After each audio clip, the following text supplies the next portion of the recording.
And welcome everybody to the Huddle, KGUN's weekly streaming sports talk show. I'm Jason Barr, actually on location. I'll get to that in a second, joined by Pat Parris. Pat, good afternoon. Yeah, I'm in the studio, but yeah, you're out and about. Good for you. Yeah, I got a green screen behind me, so you can't see it right now, but I'm at Arizona Women's Basketball Media Day. We're going to be joined by a player in just a few minutes. That's going to be exciting. But first, Pat, we're going to start with our Huddle poll question, and that has to do with the men's team in the Red Blue Showcase this coming Friday night. Which Arizona freshman are you most looking forward to seeing? And you can choose between Koa Pete, Braden Burries, Dwayne Aristode, or Bryce James, right? So I believe it's A, B, C, or D on X is our Twitter Huddle poll question. Don't see it right there, but I'm sure it's on X, and you can vote on that. Pat, Yep. I think a lot of people are probably either going to say Koa Pete or Bryce James, but I'll tell you what, Dwayne Aristode's a heck of a player, and so is Braden Burries. I mean, these are Burries, McDonald's are All-American. Aristode could have been if he wasn't hurt last year. Yeah, and I know you're high on Dwayne Aristode, and I am too. I'm waiting to see him in action. I did pick Koa Pete only because I think he's the cream of that crop, and it's a great crop. And you're talking about those top three guys are all five-star players, right? And then you've got Bryce James. I think we're looking forward to seeing all of them, and it's really kind of who's going to rise to the top. And for me, it's Koa Pete, but I think Aristode brings that defense that Tommy Lloyd likes. I'd like to see him too. Yeah, so all those guys will be on display at the Red Blue Showcase. That's going to be this coming Friday night. Now, of course, there's some big returnees. We're just kind of having a little fun here with our the notable additions. And also the Arizona women's basketball team is a lot of new players, right? Every player new except Montea Dew.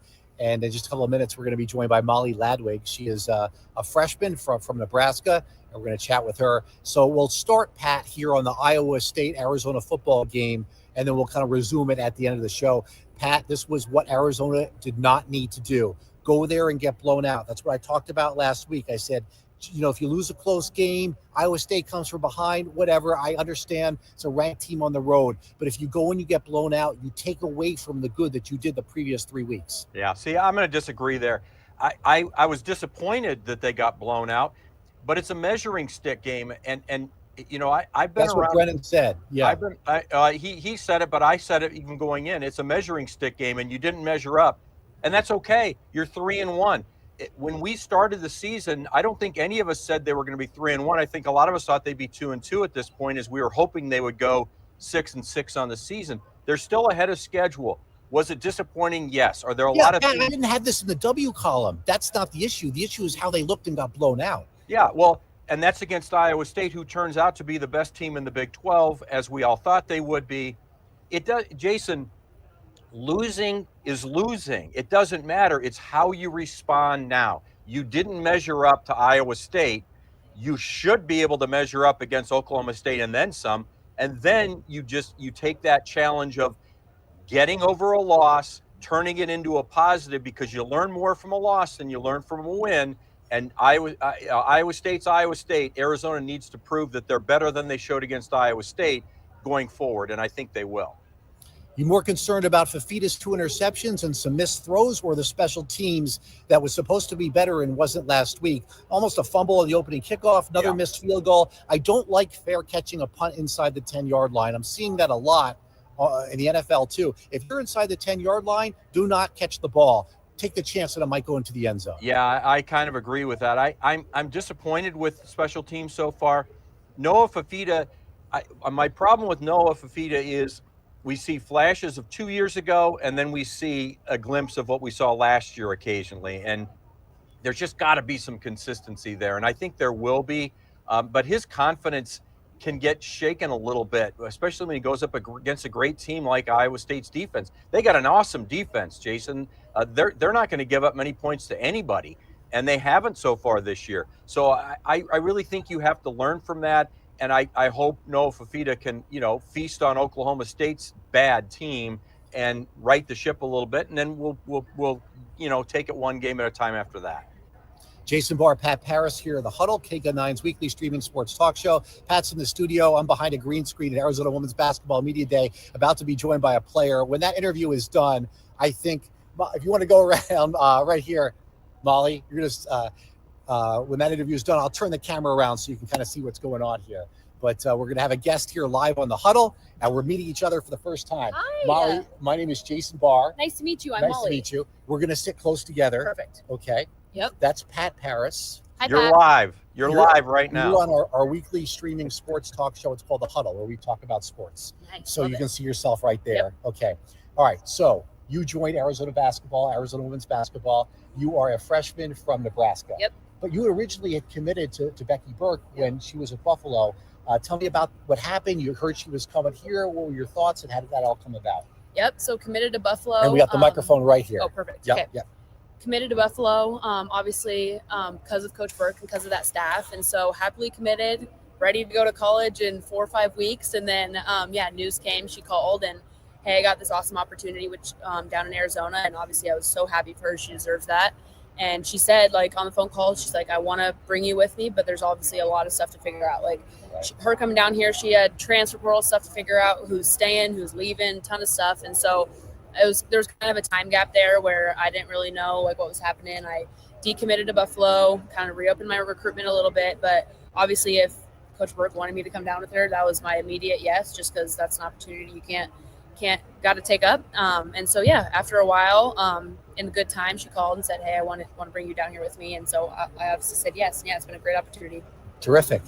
Pat, do you have a question, or do you want me to continue?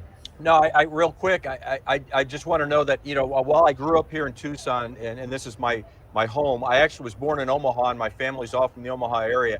And I know that, especially women's basketball in that Iowa, Nebraska area is really, really good. Tell me what it was like playing in that Omaha area and kind of getting your skills up to be able to play Division I basketball. Yeah, obviously you're right. Like Omaha and Iowa, there's really good girls basketball competition. AAU really helped me just getting out in those circuits to play against people outside of the Midwest area. But no, like girls state basketball was a big deal in Nebraska. And so I played against really good girls. Britt Prince is committed to Nebraska. Just some girls who play at a high level. And so and we were a powerhouse school for women's basketball at my high school. And so that really did help me prepare for college basketball and the intensity. And even specifically my high school coach, she was just really intense. And so I think that helped me transition into college basketball and especially Coach Burke really well. So, yeah. I want to know go ahead, Pat. real quick, Jason, my last question, that is, you're 2.5 hours away from Des Moines. You had to know Caitlin Clark as she was growing up and then playing at the University of Iowa. Was she ever an inspiration to you, that somebody we can all kind of relate to in Caitlin Clark? Yeah, obviously she's changed the game of basketball, and her being from Midwest Iowa, right close to us, is super awesome. And especially just for young girls growing up in the Midwest.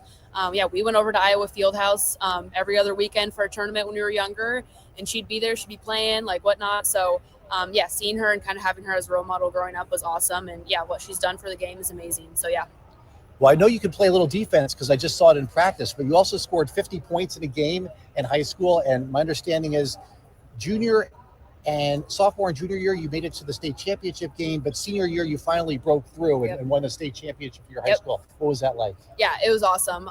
So I transferred. I went to my small town where I lived my freshman year, and then I transferred because of the coach that coached me when I was younger. I loved him. And so I transferred to his school my sophomore, junior, senior year. And sophomore, junior year, we lost to the same team in the state championship both years, that was just a bummer. And then, senior year was kind of our year. My senior group of girls was awesome, and we had that we were going to win that year, and it was going to be our year.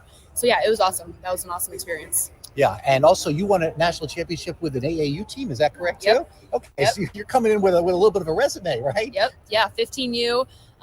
We were down in Pennsylvania for the Under Armour championship. That was awesome. That was an awesome feeling, and that was good. Just I was a little younger, so that was awesome. Just a confidence builder. Really got us in front of college coaches too. So that was just a really good experience. Yeah. What's the transition been like to college so far? It's definitely been intense. That's kind of the biggest thing for me, is just the intensity between high school going into college. Coach Burke is definitely an intense coach compared to most. And so, just the speed that they play at here, the players. I mean, I've never played with so many good guards, good posts. And so, high school, I mean, I was kind of always dominant player, teaching the younger kids. And so kind of just having that role reverse where I'm the younger girl now, just learning from all the guards around me. That's kind of been the biggest deal. And I'm kind of just a sponge this year and learning from them. And that's been the biggest thing. Okay, so I chatted with your roommate, Cameron. Yep. I found something about you. You can sing. Oh, did she seriously say I can sing? Yeah, how else do I know? Wow. Yeah. So she said you can sing. She would never tell me that to my face. I asked what genre, and I think she mentioned a few. Is that true? Do you like to sing? I mean, I wouldn't consider myself like a vocalist or anything, but it's just like a singing in the shower and singing. Totally. I mean, she definitely hears me singing in the shower all the time. But did she can play the guitar? She told you that, right? No, that I'm finding out from you. So she can play the guitar really well, actually, and so that was something fun. We had a few girls come up, and she was playing the guitar, and we would sing the start to a few songs. So yeah, that's nice though that she said I was a good singer. Yeah, that's really nice. All right. Well, they're telling me we're out of time here. So Molly Ladwig, thank you so much for a couple of minutes here on the Huddle, KGUN9's weekly streaming sports talk show. Maybe this was a little different for you. I don't know if you've done an interview like this around here as you go do the interviews. But anyway, we thank you for a couple of minutes here. Good luck the rest of the way. Thank you. And this season, we'll be rooting for you. I know the Tucson community will as well. Thank you. So thanks so much. Okay. Appreciate you guys. Yeah, that's Molly Ladwig, University of Arizona women's basketball guard. She scored 50 points in the game, national champion in the AAU team. Am I good? You're good. Yep. Okay. Part of the team. Yep. And so okay. So Pat, here's what I'm going to do. I'm going to got a couple things to juggle here. Yeah, it's all you. Yeah. Juggling. Pat, here's what I'm going to do. I'm going to turn the camera around so you're going to be interviewed by Lindsay.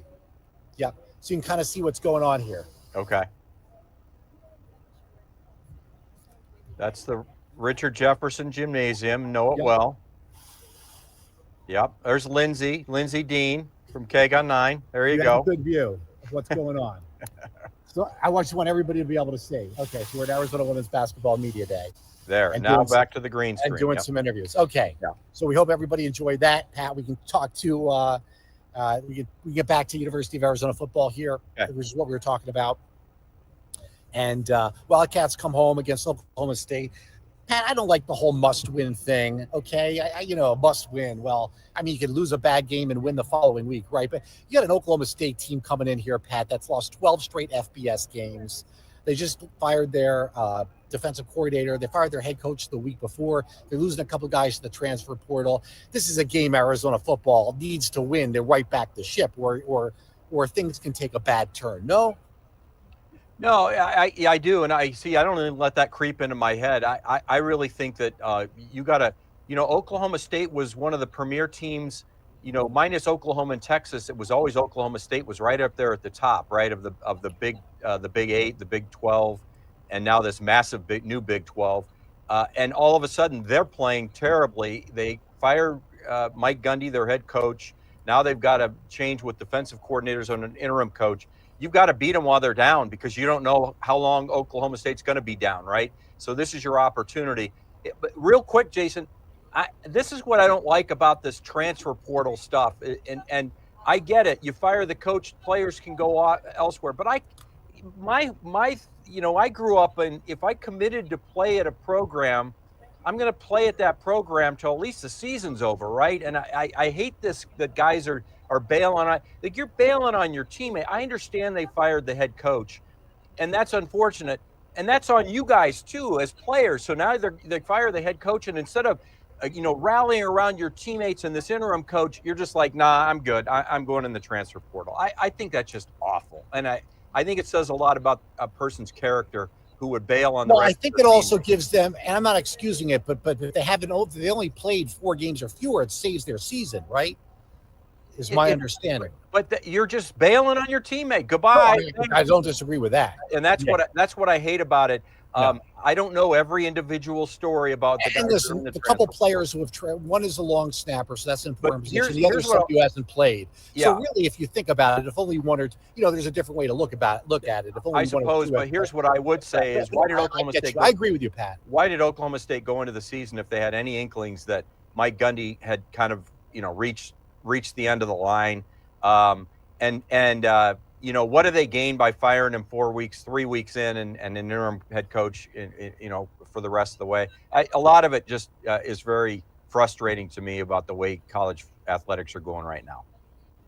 And one of the positives, Ismail Mahdi has really established himself as the running back. Would you say you want one of those running backs to step up? I think he's done that. You want to see Chris Hudson do that a little bit, and as a receiver, and from that room. So I think that's a positive for Arizona. And, you know, the line's okay. It wasn't terrible, you know. So there are some positives to take away, Pat, but I just don't feel good about what happened last week with Iowa State and the way they lost.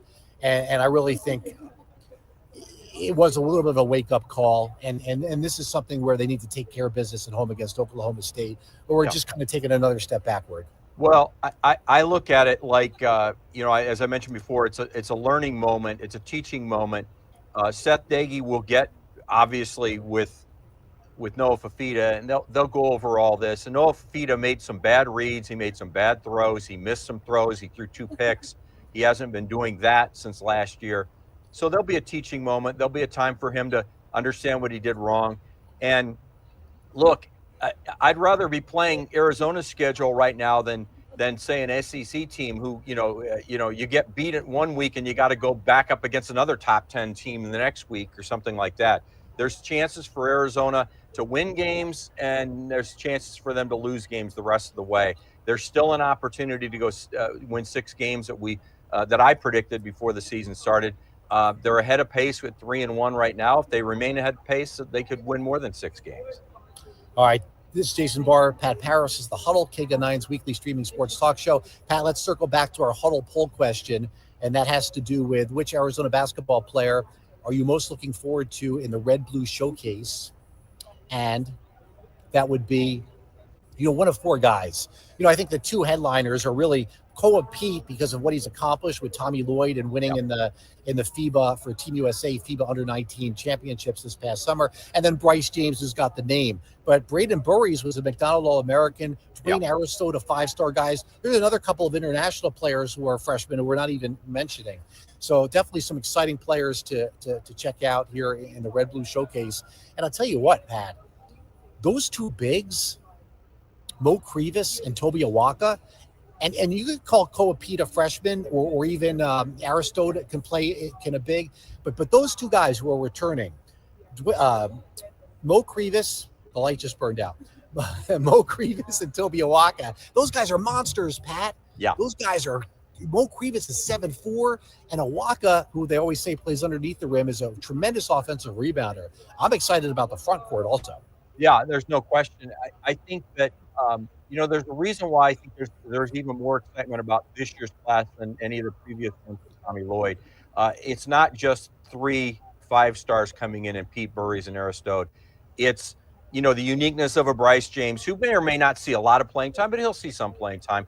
But then, as we've highlighted the key returners with the Waka and Bradley and even Del Orso, I want to stay grounded here, but I'm really excited about this season.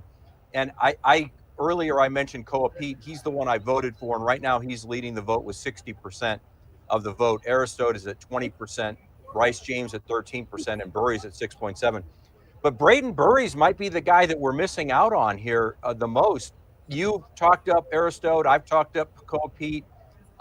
Hey, only in the poll question I've seen Burries play. He can, in practice, this is a terrific player. This is a McDonald's All-American. Exactly. And the biggest question mark for this team really is spreading the wealth, sharing the basketball, and getting the right combinations. And that's up to Tommy Lloyd and his coaching staff to figure out. But that's a great problem to have. It's that's why everybody says it's, I think, is a top 3 recruiting class. Some have it at 2nd, and they go into the season fully expecting to be a top 10 team again and vie for a Big 12 championship. So we'll see. But you can't go wrong with any of the 4. But I would just say Bryce James is you're looking forward to seeing him play, really because of who his dad is. He adds a little buzz, sure. Yeah, exactly. And believe me, on SportsCenter, they're going to show Bryce James. They're just going to show. He gets in the game, SportsCenter's probably going to show a bucket of his. Yeah, maybe we'll see LeBron at a game if the schedule works out. All right, we want to thank Molly Ladwig. She was our guest this week, University of Arizona women's basketball player. And as we're doing the show, or at least I am here from Richard Jefferson Gymnasium, Pat back in the KGUN9 studios, we thought we'd mix things up a little bit, have a little remote, and try to do two things at once. So it was kind of fun, and we hope everybody enjoyed it. And we'll be back next week to talk about Red Blue and Arizona football against Oklahoma State. There you go. All right, for Pat Parris, I'm Jason Barr. This has been the Huddle, KGUN9's weekly streaming sports talk show. Thanks everybody for watching live and on demand. We'll see you same time next week.